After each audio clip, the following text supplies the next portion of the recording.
Hello and welcome to another episode of the Meaning in the Middle podcast. Hi, Ryan. Hey, good to see you, Landon. It's good to see you as well. A little bit different format than usual.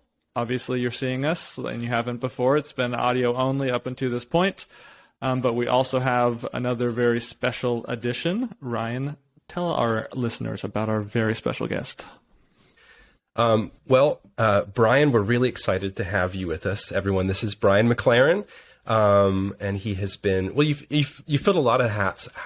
What are some of your favorite words to describe yourself, or maybe that other people have described you with? I'll kind of defer to you in this. Well, if we want to talk about hats, of course, with my hairstyle, it's always good to have hats. But I started my sort of adult work life as a college English teacher. So I taught English. I taught writing, technical writing, world literature, that sort of thing. And then I became, sort of by accident, I became a pastor. I was a pastor in the same church for 24 years. And then during that time, I became a writer, and I left the pastorate 16 years ago. Yeah, almost 17, to write, and I do a lot of public speaking. And then I guess I'd also call myself an activist. I have a lot of causes I'm involved with and get to advocate for in various ways. So, and then I'm a husband, been married for a long time. Let's see, 43 years, going on 44. And I'm a parent of 4 adult children and 5 grandkids. That's wonderful. So basically there's hope for me past the pastorate. Like I'm not ensnared by this job. I love being a pastor. And I don't know how many years you've been at it, Ryan, but 24 was a good run. So. Okay. Yeah, no, I'm at 11. So right. Halfway there. So kind of a bit of an amusing anecdote, maybe to bring this all together, of like, you know, what we wanted to talk to you about. So our mutual friend, Corey Wayne, he was a student of mine in the ministry school that I ran in Nashville about 11 or 12 years ago. And I did that for 3 years. Our paths diverged for a time, but we would always keep up. He was always one of my favorite students, and he's been on this phenomenal journey, especially in his adult life, of seeking truth and meaning and beauty. And I want to say it was probably 6 or 7 years ago, he texts me and he said, "Hey, I had dinner with this guy last night. I think you'd really like him. He reminds me a lot of Dan, who's my mentor, my spiritual father." I was like, "Really? Why is that?" He said, "Well, he's bald and he wears glasses," which I thought was great. And he's like, "But he also just this way he carries himself. And I think he's a writer. Maybe you've heard of him." I said, "What's his name?" And he says, he goes, it was Brian something. And I'm starting to put together all these pieces visually. I said, "Brian McLaren?" He goes, "Yeah." He's like, "Do you know him?" And I was like, "You had dinner with Brian McLaren?" And he's like, "Yeah." And now it's amazing that you guys actually work together at the Center for Action and Contemplation. But I always tease him in his various kind of, working through his own spirituality in the various rooms of the Christian household. I always tease him, like, at the end of the day, you are my best example of divine providence, because the paths he's crossed with so many wonderful people, it's just been absolutely fantastic. And so when we were putting together a list for season 2, I had reached out to him to say, do you think possibly Brian would be interested in this? So we can thank Corey really for being a part of this. That's great.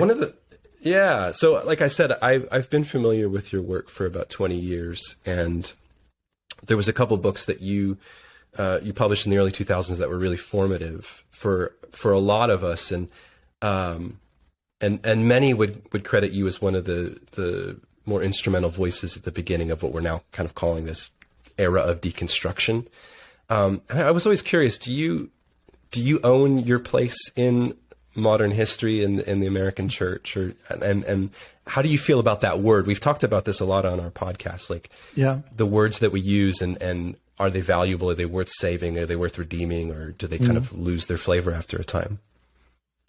Yeah, well, I guess the thing about history is it depends who the victors are because they write the history. Okay. So depending on who writes the history, I'll be a dangerous heretic or a nobody worth forgetting, and or something else. I don't know what, but so I don't think about that too much. But I actually am a big fan of the word deconstruction, partly because what got me writing in many ways was the realization that the Christianity I had inherited was not the only version or the only true version or the only pure and right version.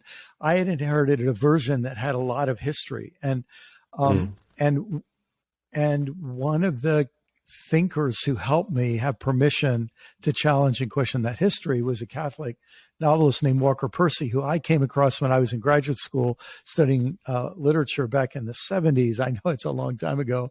And Walker Percy was the first person I'd ever seen use the word postmodern. And what we now call postmodern, and of course that word has 100 different meanings, but in I think its highest and best meaning, it came into the American Academy through English departments, and especially through the study of literary criticism.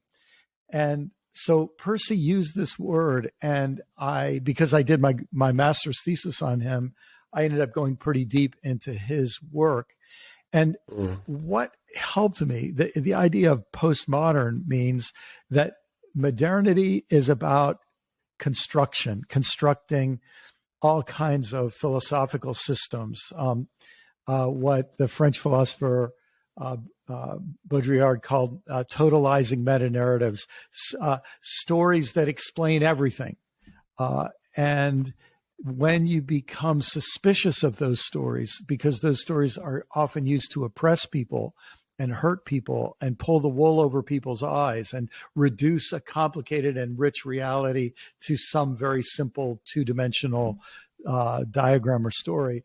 When you become suspicious of those big stories that are constructed, you start saying, well, let me figure out how that story developed, because there's a story about how the story developed. And when you, in a sense, look at the version you inherited and you say, well, this piece was added in 1941. Let's take that away. What was it before that? These two pieces were added in the 1930s. Let's take that. The deconstruction is not an attempt at destruction. It's an attempt to understand something. And in fact, another brilliant Catholic philosopher, Jack Caputo, said, deconstruction is not destruction. Deconstruction is love.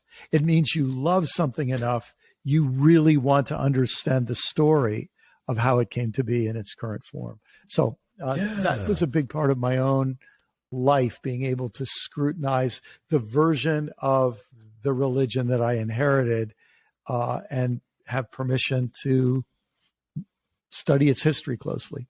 Yeah. One of the things that I've loved about your work is it feels like there's a sense of consistency in like your presence or your best contribution, especially to the Christian faith.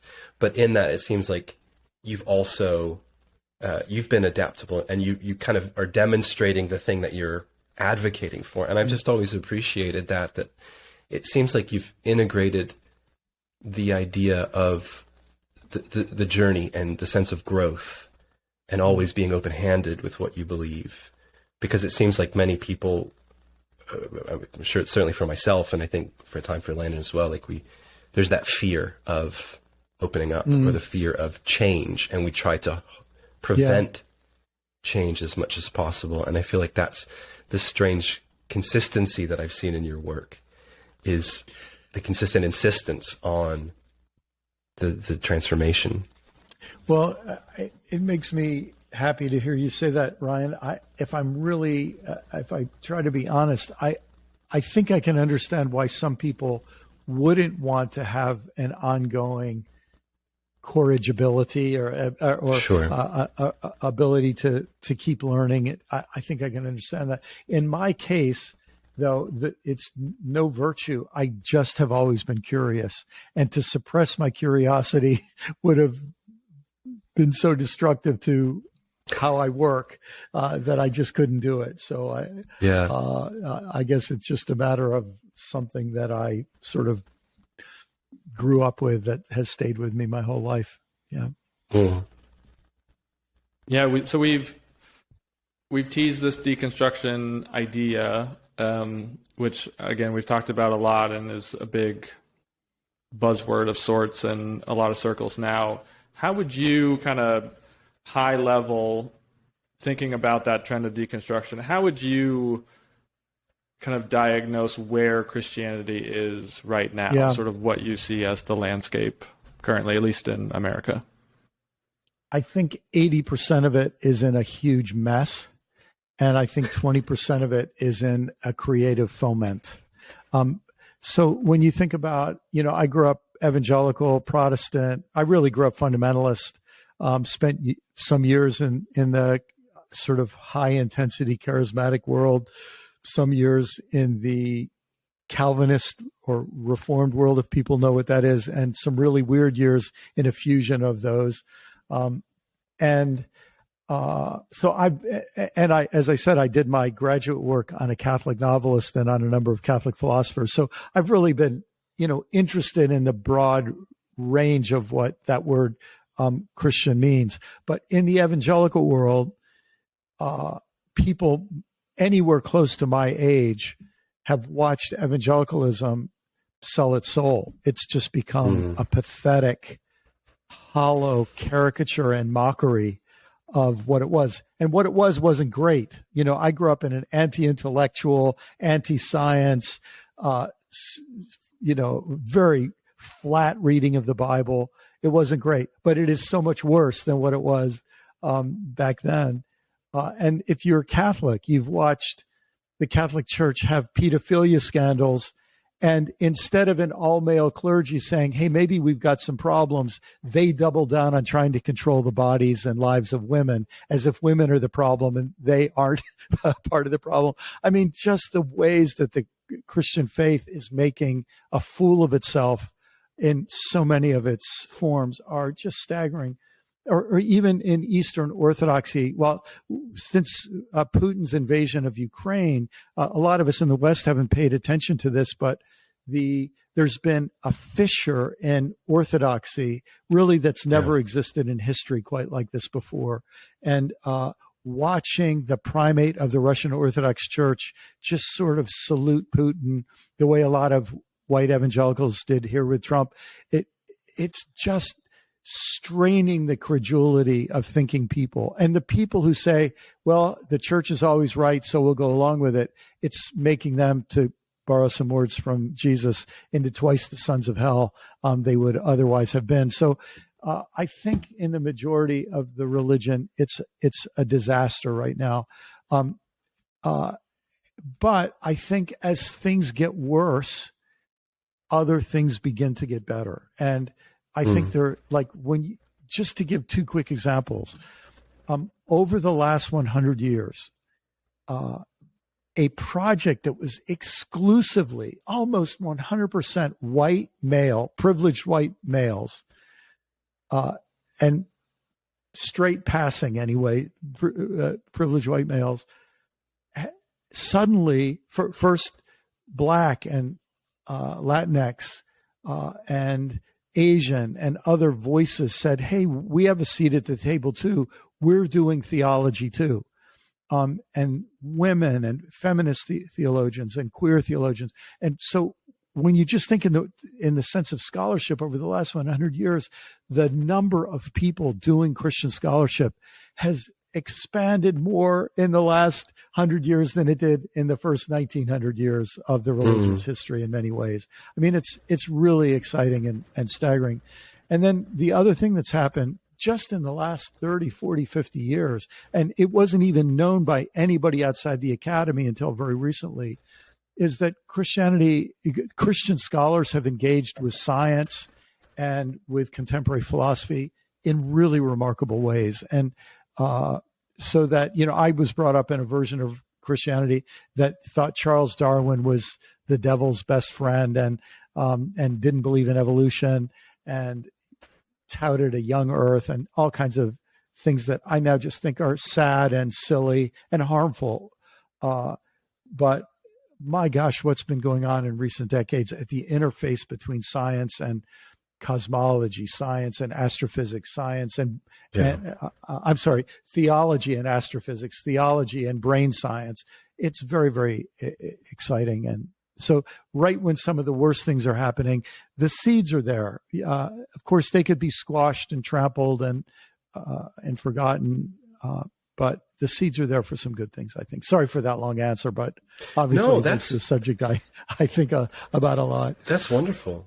Well, and it actually, it's another one of the things that I find compelling in a lot of your work is you're always grounding things with a sense of history, and often a very deep history to a very recent history. Like, you seem really passionate about weaving together the narrative of, like, this is how we got to this point. And I remember reading kind of the first part of, well, I would say really all of A Generous Orthodoxy, and how you spoke about being able to almost simultaneously embody and challenge each of these, let's say, different rooms in the Christian household, and to find the merit, but to also find the shortcomings. And for me, and I know for many others, it was like a glass of cold water, because many of us had this sense of spiritual migration.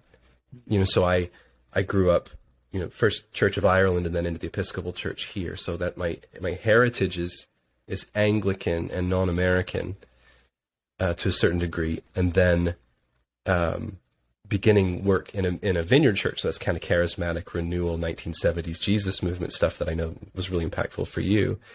But it was a young community of people who were like, we're going to look at the Orthodox, we're going to look at the Catholics, like, if it gets us there, we want it present. Yeah. And I think for a lot of us, there was a sense of loneliness in that. Well, what if you don't conveniently fit in these categories? And you articulate a lot, because you're one of us in a way. You're a migrant. So how do you see maybe what you laid down in A Generous Orthodoxy, for example, being able to explore the different rooms in the Christian household?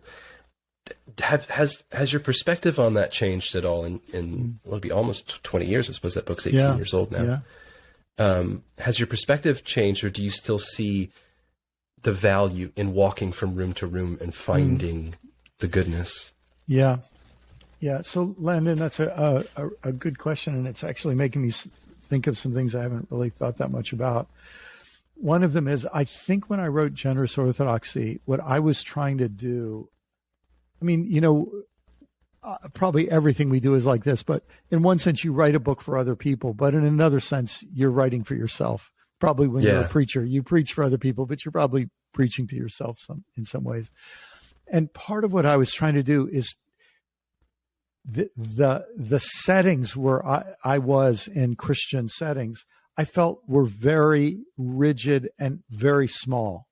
And so what I was trying to do, to use that imagery of different rooms in the Christian house, is I was trying to say, I need more room.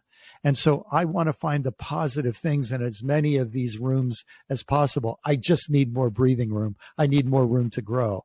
And so my real focus in that was primarily looking at the good points that I could find and wisdom and beauty I could find in many different settings. And what you just made me think of is the book that just came out earlier this year called Do I Stay Christian?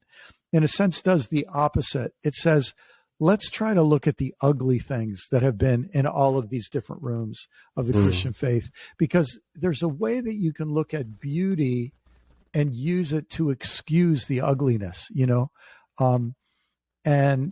and so it's not that I haven't, the things I wrote in Generous Orthodoxy, I believe and cherish, but I think as I've grown, I've realized it's not just that I need room. So let me talk about the positive things. It's also, I'm having qualms of conscience about what is being done in the name of Christianity and God and Jesus and all the rest. And So now let's try to face the ugly things we see wherever they're coming up. And not just in other guys, but in my own background, in my own heritage too. Yeah. With that in mind, how do you think about the value of tradition?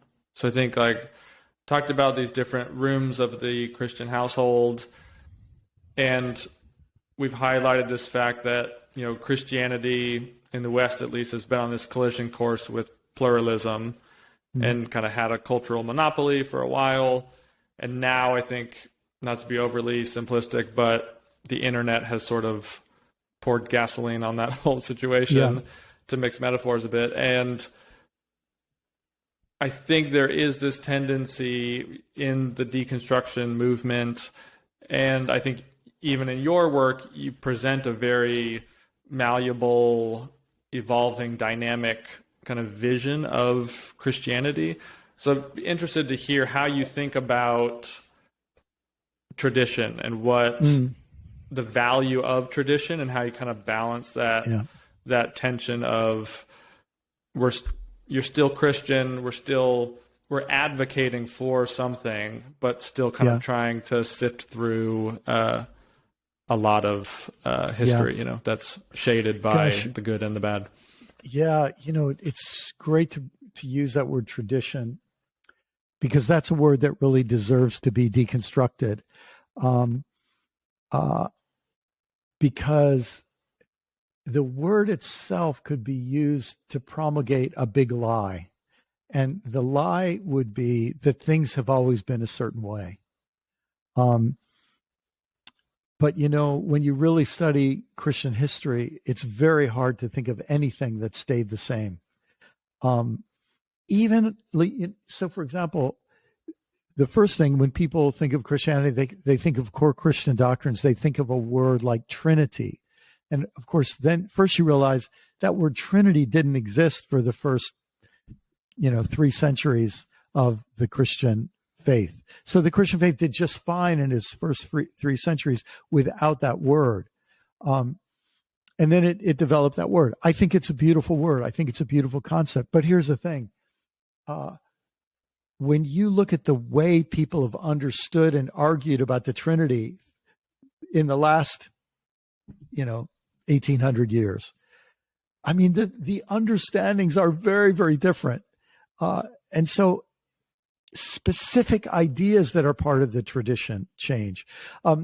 When I was growing up, fundamentalists did not like rock and roll. Rock and roll was of the devil. And now fundamentalists love rock and roll. It's one of their favorite terms. Here's the irony. I remember when I was in college, I found out that in the Renaissance period, the monks were writing this very sophisticated music, Gregorian chant, and then that chant develops eventually into what we call classical music and so on. But there was a big debate in religious circles about whether you could use the major seventh chord. Major seventh is la la la la la la la. That little major seventh thrown in there. If you made a chord with that, there were a whole group of people that were saying that's the devil. The devil, demons will get into you if you use that major seventh chord. So you just realize the consistency is not what kind of music people like. The consistency is that they've argued about what kind of music they like. And so that word tradition is just so interesting in that way. The way that people tend to use it to mean the way I like things. So that's one thing I would say about that, Landon. But the other thing that comes to mind when you ask that question is that, two other things. One is that another meaning of tradition is just memory. Should we know our past or should we not know our past? And as Ryan, you were saying, I'm a big fan of knowing our past. I think if you don't remember your past, you don't remember your wisdom. So I'm a huge fan of knowing our past. The problem is any group is often not the right people to tell you an accurate accounting of their past. So Sure. I grew up in American public schools, and I learned that the Pilgrims and the Indians were best friends, and we pretty much skipped over the attempted genocide of the native peoples, right? So we were not great tellers of our history, and we're all living in the state of Florida right now, and our governor in Florida is really against honest tellings of our history. Especially tellings of our history that tell the truth about the role race has played in our history. About, for example, the fact that between where you live what county are you in? We're in Orange County. In Florida. You're in Orange County. And yeah. I'm in Collier County. And between Orange and Collier County, right north of us, is Lee County. Lee County was named after Robert E. Lee in the early 20th century. Now, why in the early 20th century would you choose the name Robert E. Lee for the name of a county? The answer is pretty obvious. So all that kind of telling of our history, I think, is super important part of tradition. And then, and that's memory. But then the last thing I'd say, the really positive thing I'd say about that is that when you really know Christian history, we have a tradition of innovation and change that is always resisted, but change always happens, one way or another. It either happens inside a group or they refuse to change, and people then move outside and continue new versions of Christian faith. So in one sense, you could say that when we are open to change and scrutinize change and are critical, we're as critical of a proposed change as we are of the status quo. That to me is a wise kind of approach to change. That's very common in our tradition. Does that make sense? Yeah, I think it does for me. I think about for myself, I would tend to be much more maybe of a loyalist to the institution historically, perhaps growing up Anglican and having that, Yes. and recognizing how difficult it is to kind of hold together the full spectrum of history as opposed to our favorite, right? I think you're very right in saying that generally speaking, we're not good at telling our own stories. And it's listening to the people that are outside of our tribe to say, this is what we see or what we have experienced in you. Yes. One of the things that we've talked about a lot is that it feels like modernism was so rigid and unmoving because the answer is the confidence, like the peddling of confidence is going to be the thing that saves us, right? Yeah. And it was so rigid it snapped. Postmodernism feels like the kind of the clearing out of some of the rigidity. But I think for a lot of people in our generation anyway, it's left them with a sense of just really struggling to find meaning in life. Yes. Or being disconnected from history. Yes. The best aspects of tradition or the worst aspects of tradition. Yes. And so one of the things that we're attempting to seek on this whole podcast project is how to reclaim a sense of meaning. And there's got to be some part of moving backwards and some part of looking forwards, right? So does your deep understanding, or I assume you're continually learning, of course, I hope you are. How does that make you feel in being able to be grounded in your own life? Does that give you a sense of comfort to understand this is where we've been or this is where we're at now? Does that bring a sense of challenge to you to continually process your own position in history? If I had some sense, and I'm sure I've had this feeling at different times, like I really understand the history of something, but it doesn't last very long because then I realize there's so much more to it than I thought. So what I feel the older I get is that whenever I learn more, I become aware that there's even more to learn. And whenever I feel like, oh, that's a fantastic insight. I start to realize, and there's probably somebody who's already thought of it and found 10 problems with it. And so just this sense that that the process of understanding, I don't think ever leads to certainty. I think it does lead to humility. I shouldn't say it never leads to certainty. Maybe it does, but maybe it does sometimes. But I think often it leads to humility. It leads to curiosity. It leads to, hopefully it leads to increasing wisdom, but wisdom isn't one of those places that you arrive at, right? The very definition of wisdom would suggest that it's always ready and eager to learn more. So here's part of the challenge, and I don't know the answer to this, but I feel like we're all living in this. We were told by people that the only way you could have meaning was to have certainty, that meaning comes from certainty. Right. I'm starting to think you can make a case that certainty is kind of an enemy of meaning. And that what we need instead of certainty, that part of what gives a life meaning is risk. And risk is when you have to live without having guarantees. And so yeah, that I'm really intrigued. And of course, that I think is what the word faith means. Now, unfortunately, in more recent Christian history, the word faith has become when you say that you have certainty about a bunch of doctrines or beliefs. But obviously, when in the story in the Hebrew Bible, when Abram receives some message, how he receives it, we have no idea. Leave your father's home and your own culture and go to a place that I will show you. He leaves. He doesn't know where he's going. It's the call of faith is a call into the unknown. It's not a call, and it requires a risk that however this message or voice or challenge came to him, it was worth following. So yeah.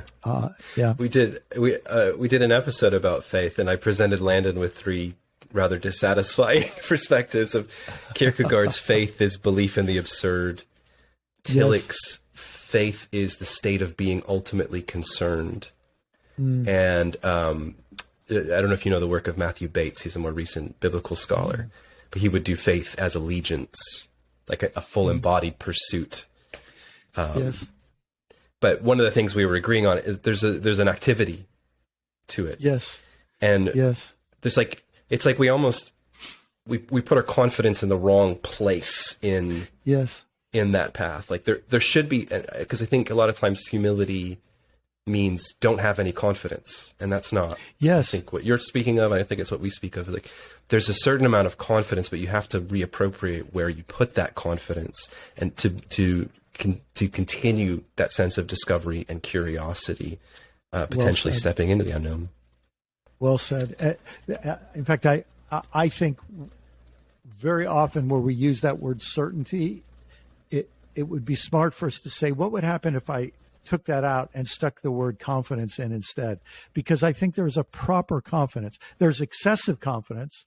And then there's an insufficient confidence, because where you feel paralyzed, you have no ability to make a decision because you don't know who to trust or what to think. Somewhere in between is this sort of green zone of proper confidence. So you mentioned your recent book, Do I Stay Christian? I binge listened to a lot of it this week. Beautifully written book, by the way. I really enjoyed it. I have a passage here that I wanted to read that you also, I believe you recited on your podcast, Learning to See, which for the listener, it's a great resource. Great on its own. Also a great gateway drug into the rest of Brian's work. But I want to read this passage and then ask you a question about it. He said, most of us woke up this morning in a universe that was not at its best at the beginning, nor is it at its best now. It is en route, becoming in process, always presented with the possibility of evolving into something more beautiful, diverse, alive, and conscious, or stagnating and decaying toward extinction. We do not know what the universe can become given enough time and enough opportunity, aided by our own faith, hope, courage, and love. If the Christian faith is to have a creative and constructive future, it will have to undergo its own metamorphosis. I was listening to the podcast where I heard it the first time before I listened to the book, and that was actually one of the first, I think that was the first episode I'd ever heard of yours. Not as Ryan has known you for many, many years, and I'm unfortunately newer to the party. Mm-hmm. And that just really struck me. I think it's one, like I said, it's very beautifully written, but does such a great job of kind of encapsulating some of these ideas. And you end with this idea of the kind of necessary metamorphosis. And we've talked about already in this conversation that it is changing, and that a lot of that change is positive, and a lot of that includes diversity. But I'd love to hear you expound a little bit on what you envision that metamorphosis being, or maybe like another way to ask it is like, if everything goes perfect, if everything goes to plan, what does Christianity potentially look like in 50 years? Or, pick your time frame. But yes, please save the faith, Brian. Yeah. So, gosh, first of all, thanks for reading that passage, and I'm glad you found it helpful, Landon. So maybe the first thing I'd say is that I don't think Christianity has ever been one thing. I think there have been many Christianities from the beginning. You even see it like the picture of Jesus you find in the Gospel of Mark and the picture of Jesus you find in the Gospel of John are so different as to be almost unrecognizable, being the same person. That's obviously the same person, but the Jesus of Mark is all action and not big on words. The Jesus of John is long monologues that are very esoteric, So from the beginning, and we've got good historical data for this. And even,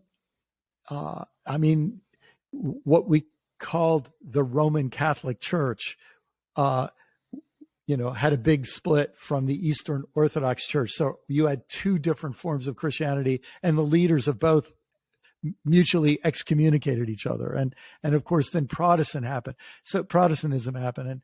And so there are just so many versions of Christianity. And the first thing I'd say is, I think that will not change. And unfortunately, I think the ugliest and worst forms will continue to get uglier and worse. I think there are all kinds of reasons for this. I think it's happening in Islam. It's happening in Christianity. There are forms of Judaism that are going through a similar kind of fundamentalistic, xenophobic, you might even say narcissistic phase. But because the Christian religion is the largest religion on earth and has the most money and the most weapons, when there are ugly versions of Christianity, they're a threat to everybody. And so whether it's Vladimir Putin's Russia first Christianity, or it's it's Hungarian first Christianity, both of which are authoritarian leaders using Christianity, as authoritarians often do, to bolster their own autocratic power. Or it's Brazil's version, or it's America's MAGA version, whatever version we want to talk about. I think we'll see those kinds of authoritarian Christianity get worse and worse and uglier and more dangerous. And I wish that weren't true, but I don't see anything to stop it. That's the first thing I'd say. The second thing I'd say, though, is that I think the kinds of Christianity that could have a beautiful future are going to recenter themselves. In other words, they're going to have to find a new center. And I think that center will move away from tradition and more toward vision, if that makes sense. What they'll do is, instead of saying we're stuck, we have to carry along as much of the past as we possibly can and not change it. Instead, they'll say, what is a desirable vision of the future? What's a desirable world? To use biblical language, when we see a phrase like the kingdom of God or life to the full, what does that look like? And how can we move toward that vision in the future?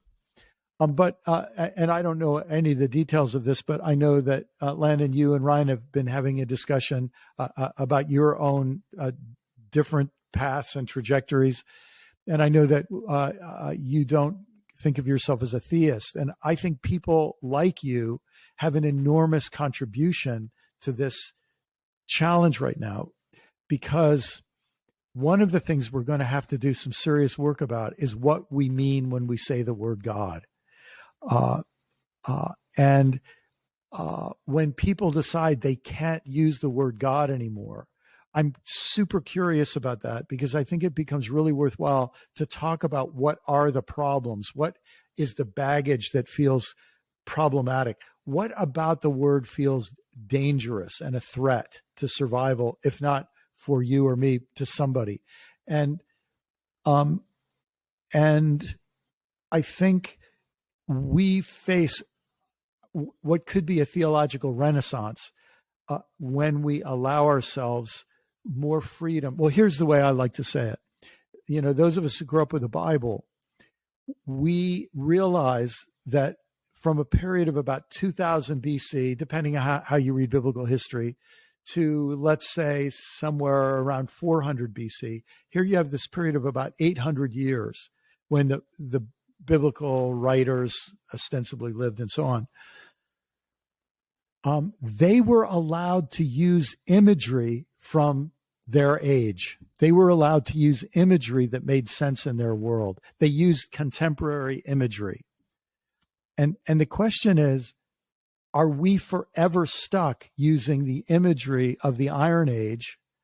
Or is the way that we're faithful to the example of the Bible is to say we live in the 21st century? What would be the imagery that we would use for this holy mystery that we call God, that would be as electric and alive and relevant and I'll use this word, you can ask me about it if you want, but progressive, in the sense that it leads us forward as the language that was used about God in the Bible. And so that would be another area. As you know, I wrote about this in this book, this need for us we have to be careful not to throw out things that we need to keep, but we have to be equally careful not to bring along things that need to be set aside. And that to me, it feels like the scariest thing right now about, I don't think just Christian faith. I think a lot of larger narratives. Again, if kind of, some would say we're kind of approaching the end of this postmodern era where it's like we're in danger of just tipping into straight up relativism. We need some sort of unifying story to move us forward. We need something that binds us together. And I know, even to bring it locally, like my pastoral coach said to me a year ago, he said, there's never been a harder time to be a pastor, because there is this threat of splintering. Yeah. Every community now has 95 theses that you have to agree with in order to be part of it.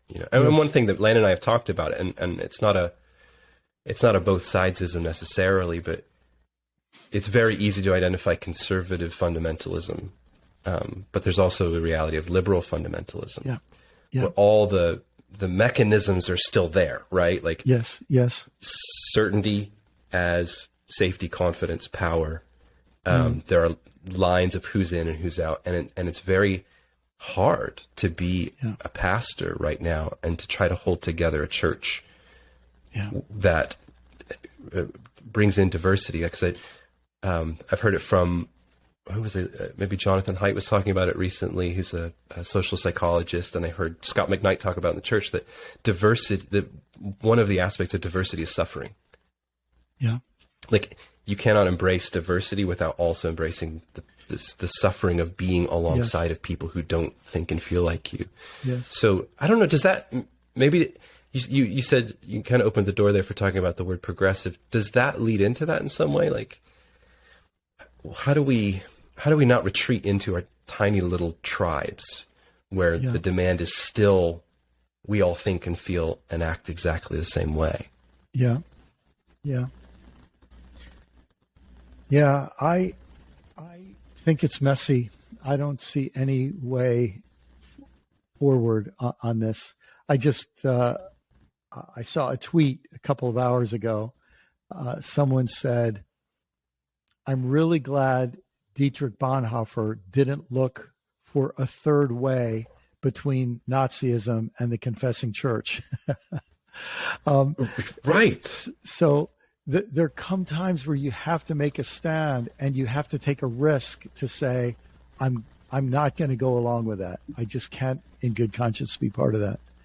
But then comes the reality that, yeah, we can fragment. And as you say, there are sort of liberal, progressive purity tests. I'm more liberal than thou. I'm more progressive than thou, that end up being very destructive to the causes that liberals and progressives care about. So there are sociological realities on both sides. That's true. But I think this is part of the decision that each of us makes. And it's part of the wonder and the beauty of life to say, for some people to say, I choose, I've made up my mind. I don't believe climate change is real. And I'm never going to think about that question again. I'm calling it a hoax. I'm never going to think about it again. And other people to say, I think racism is real. Some people say it's a hoax. I think it's real, and I'm going to act as if it's real. In a sense, both of them are taking a risk and making a commitment. And I suppose what I would say is the problem isn't making a commitment. Maybe I could say that I admire the decision to make a commitment, but when commitments are made that don't take into account all available data, but only take into account personal self-interest or group self-interest, I think we are in very great danger of making a bad faith commitment. Yeah. Yeah, it's so hard because I feel like a lot of the, we know more than ever about how and why we make the decisions we do and who we align ourselves with and how we understand truth, right? Like we've talked about previously that the internet was sold to us as like the great answer, and it's done the opposite. You know, and it's like we can cling so tightly to the ways that we determine what we believe is true or not, that we end up making the same mistakes, and people still end up getting hurt. Yes. You know. Yes, I think it's better to say the internet has served as an accelerant. It's accelerated. Okay, fair. for the people who want to learn about others, it's accelerated their ability to learn about others. For the people who want to find their flock and move into that echo chamber, it's accelerated that capacity. I mean, it makes everything at your fingertips and accelerates it.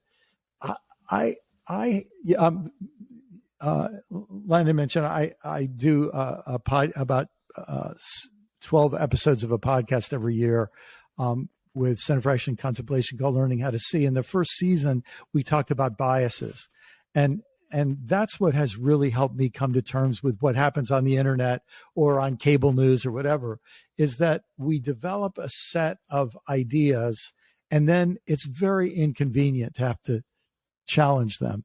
And so we look for information that confirms what we already think, and we repel information and data that challenges what we already think.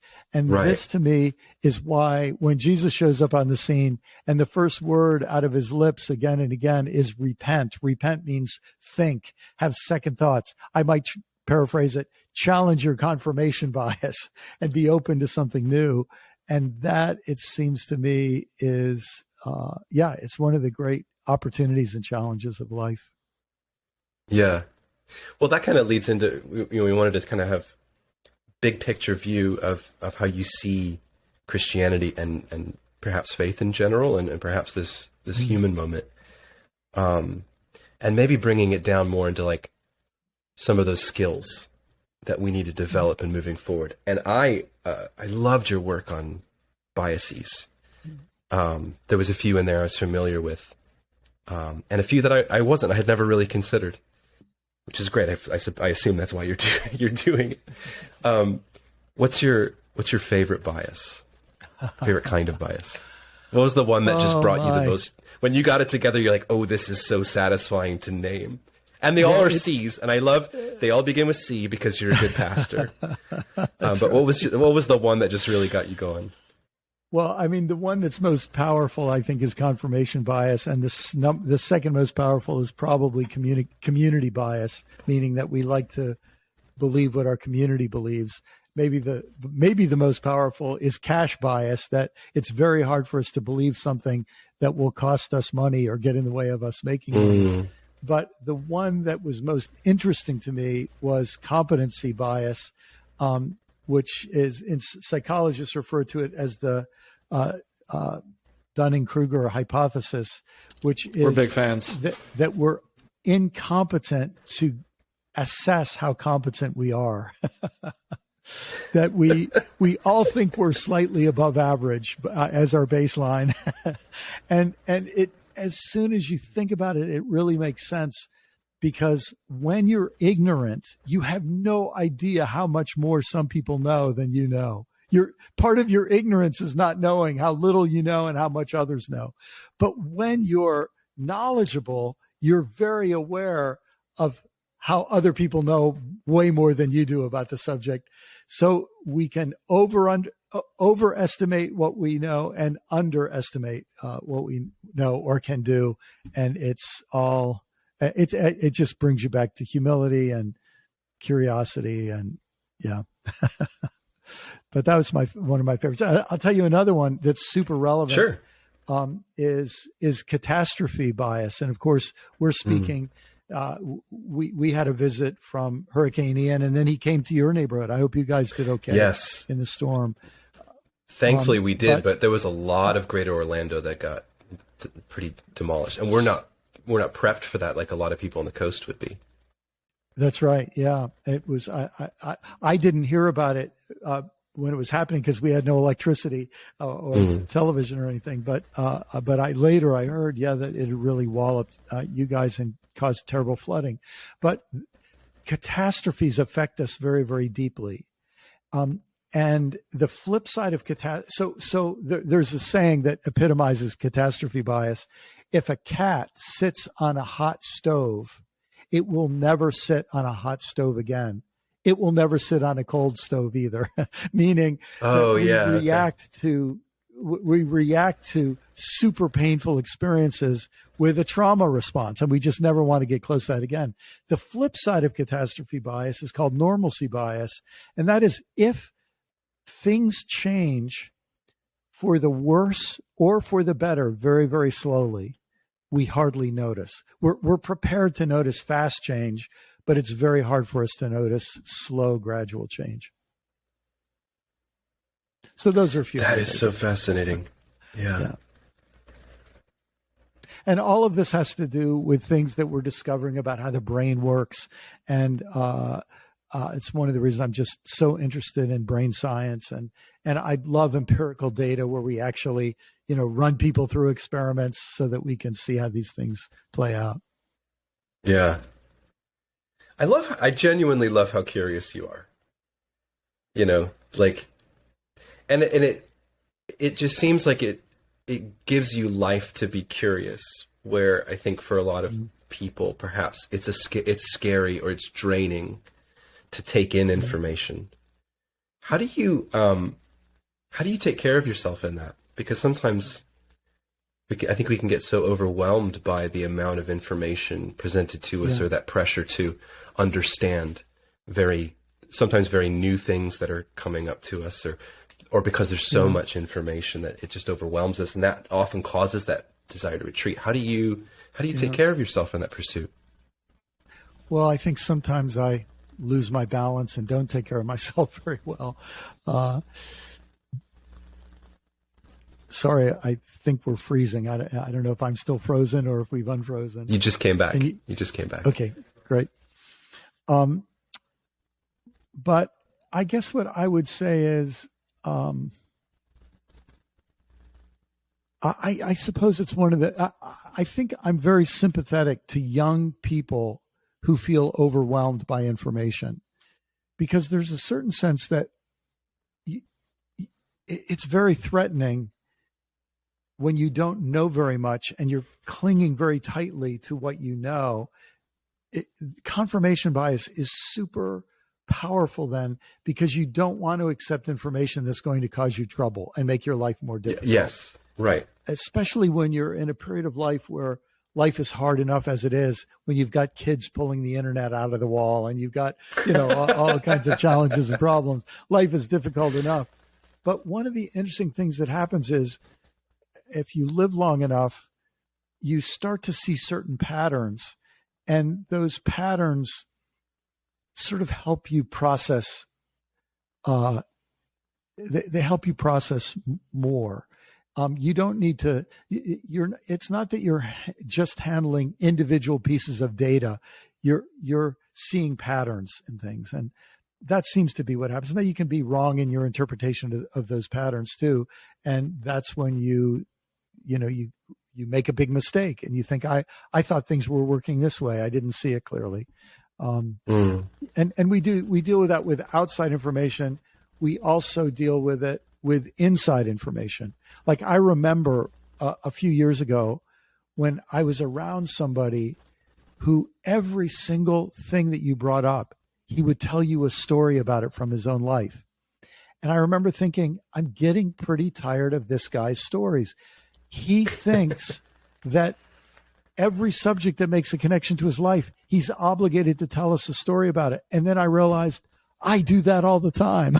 So it was this thing like, oh gosh, I just saw it in somebody else. I live by that story too. Yeah. So does it get easy as you get older? Because humility and humiliation are almost the same thing, right? It's more our posture of receiving that sense of the unknown and potentially failure, or like we've had shortcomings. Like, does that get easier? Do you embrace that process of letting go potentially and shedding some of that confirmation bias tendency? I would just say, in my experience, Brian, for some people it gets easier, and for other people it becomes impossible. Okay. I just think it varies from person to person. That's in my experience. I know older people, my age and older, who they're just a bundle of reactions. Everything is so programmed. They react in absolutely predictable ways. And then I know other people. I have a dear friend whose health is failing, and he knows he's moving toward death. And to watch the sweetness of his person moving toward death, it's just amazing. Yeah, it's really lovely.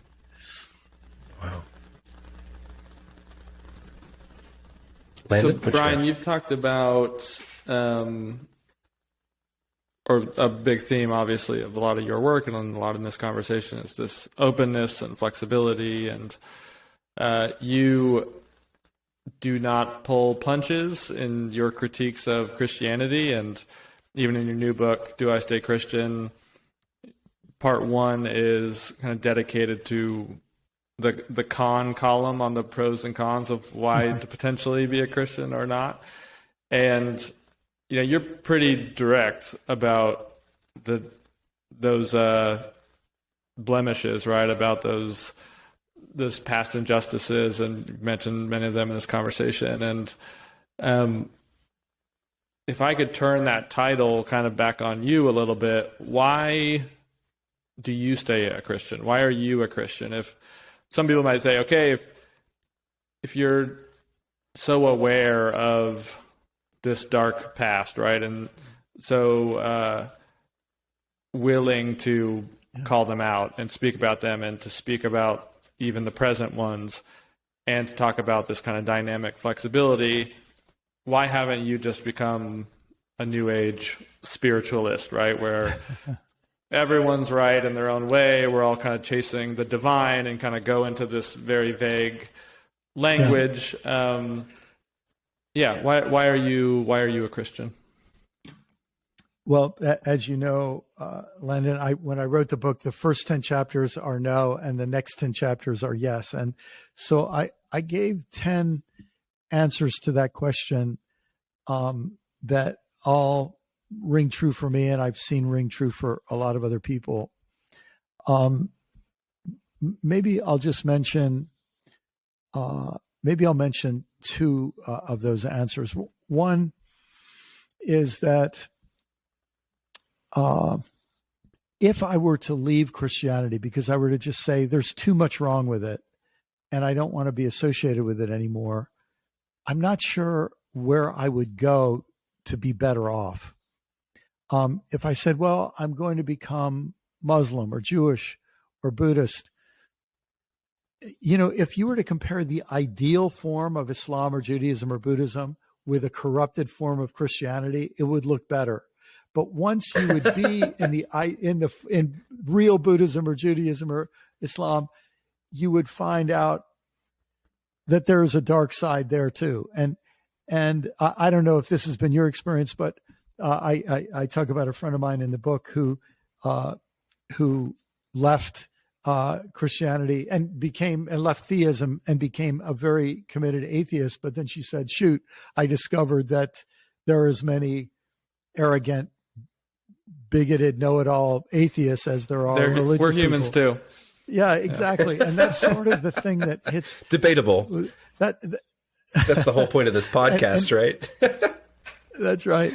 And I realized, gosh, and if I got rid of Christianity, I'm an American. And what country is more filled with self-deception and skeletons in its closet than America?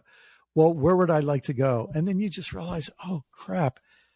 And so that's the first thing, is just that you realize there are problems. And then the second thing, I talk in that second section of the book about something I call the cult of innocence, where what I'm seeking is to belong to some group where I can, in a sense, soak in the innocence of a group. That's not a very innocent act. And so if you put those two together, they then set me up to say, well, if I were to stay, what is good about the tradition that I'm in? In other words, if I don't feel I solve all my problems by joining other traditions. And for me, the very best thing about Christianity is Jesus. I just think Jesus is a fascinating human being. And I'm not even, like, we could talk about all the doctrines that Christians teach about Jesus, but I'm just especially interested in the person, and especially interested in what he said and taught. And so those would be a big part of it for me. Yeah, that's great. We did an episode on Jesus as well, and strangely, or not strangely from my standpoint, but maybe surprising for some, that was, I think, the most enthusiastic episode for me, because that's, like you said, Ryan and I have some doctrine differences in terms of our conclusions about some specifics, but in everything you just said, right, in the person of Jesus and what the character of Jesus represents, sort of regardless of these kind of other questions, I agree that he's got to be the most important kind of example, or at least one of the best examples we have to emulate and to kind of try to embody in the world, whether we kind of hold that label or not. So yeah. And I'll tell you something that's interesting is I think one of the things that Christians are going to have to figure out how to do is, a friend of mine says it like this: to let Jesus go open source. In other words, to stop acting like they have the sole proprietorship over Jesus. Like when you think, Martin Luther King Jr. was nonviolent. He learned nonviolence from Gandhi, a Hindu who said he learned it from the Sermon on the Mount. So ironically, a Christian learns what Jesus taught from a Hindu who in some ways got Jesus better than a lot of Christians apparently do. So it just gets so interesting. I have a dear friend who's a member of the Sikh faith, and her love and devotion to Jesus is just beautiful. She doesn't want to be a Christian, but she gets Jesus. And I remember when I was a pastor after 9/11, I went down the street and met the imam of one of the mosques that was near my church, and we became friends. And I'll never forget, we were sitting in this Afghan restaurant having a great lunch. And we just, that whole lunch, we talked about Jesus. And when I felt the sincerity of his love for Jesus, without the Christian doctrines about Jesus, but just his love for Jesus, I just thought I was inspired. I felt like I almost got the gift from him of trying to get back in touch with loving Jesus apart from all of the rhetoric and talk that we Christians seem to wrap him in, One of the definitions I think that's been most binding for Landon and I has been that sacredness is inexhaustible meaning. Yeah. And yes. I think, it feels scary and overwhelming right now in where we are in history, what's happening within the Christian faith and what's happening around the Christian faith. Yet I still have confidence in those things that have an inexhaustible meaning, because we couldn't shake them if we tried, right? And it's like the person of Jesus, or I think like even the Bible, like the Holy Scriptures. There's it's like sometimes we feel like we can just kind of toss it out, but over time it's like we all just kind of start gathering back around. And go, it just seems like it's too big and too inexhaustible. Yes, and there's still more there for us. We're missing it. There's a story I sometimes tell about a rabbi. I was sitting on a long bus ride with, it sounds like a joke, but it was true. It actually happened. And we had like a 3-hour bus ride, and we became friends, and we're still dear friends till today.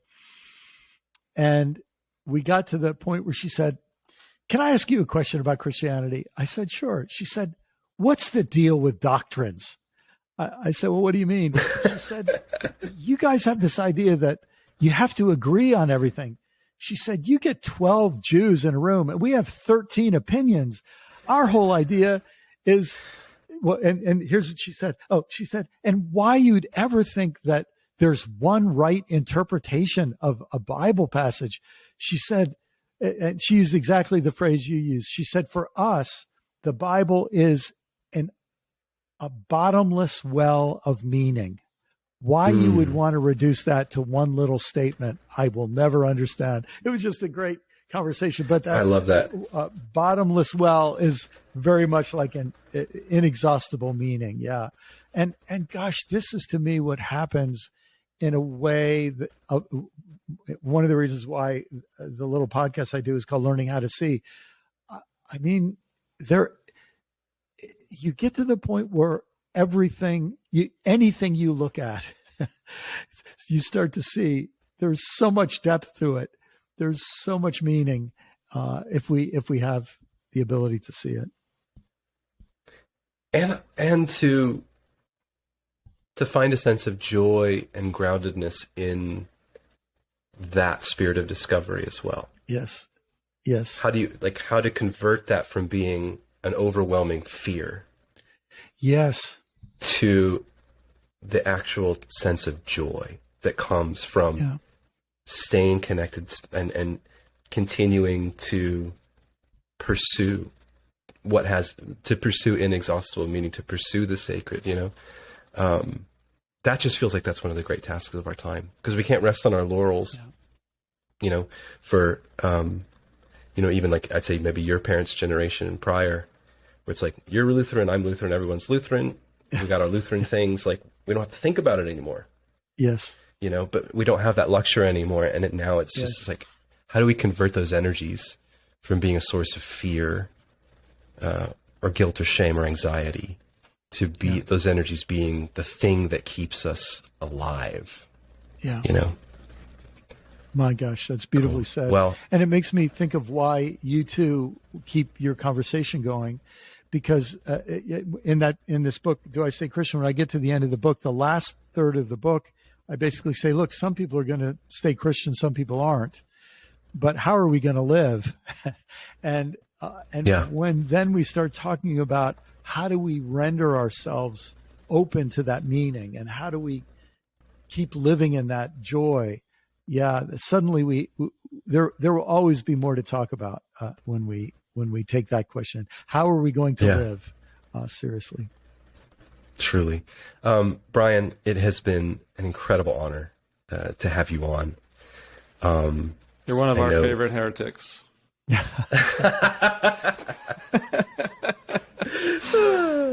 Yes, and may God have mercy on you. So thank you so much for spending time with us. What was the newest book was called? Do I Stay Christian?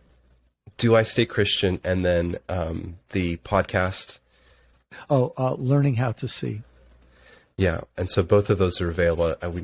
I love the podcast. I'm excited to get into that book, which Landon already said he's been into. But again, thank you so much, and just pray blessings over you in the next project, whatever that might be.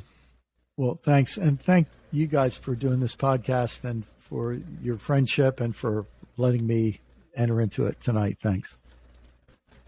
Great. Yeah, real honor. All right. Love you, Ryan. Love you too, Landon.